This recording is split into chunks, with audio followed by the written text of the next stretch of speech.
করছো বলো? এটা আমাদের চিকেন কষা। চিকেন কষা, হান্ডি চিকেন করো? হ্যাঁ। কত দিয়ে নিচ্ছ হান্ডি চিকেন? 4 পিস থাকবে 60 টাকা দাম। দেখি না? হ্যাঁ।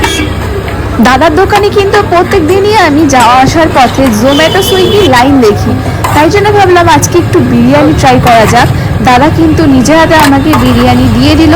তো চলো এবার বাড়ি থেকে খেয়ে বলবো কেমন। আর পেটু বাঙালি থেকে বিরিয়ানি নিয়ে এসেছে, এই যে বিরিয়ানি।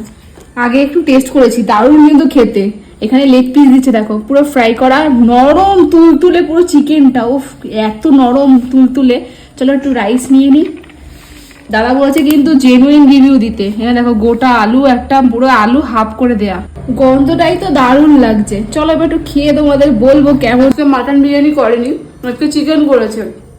চিকেনটা ভালো সফট হয়েছে, রাইসটার মধ্যে সবকিছু একটা ব্যালেন্স রয়েছে, কোনো উগ্র গন্ধ নেই। অনেক বিরিয়ানি খেয়েছি, অনেক বিরিয়ানির দোকানের নাম হয়েছে, কিন্তু এখন কোয়ালিটি অনেক নেমে গেছে। কিন্তু এইসব দোকানগুলো তোমরা কেন আসো না একটু জানিও।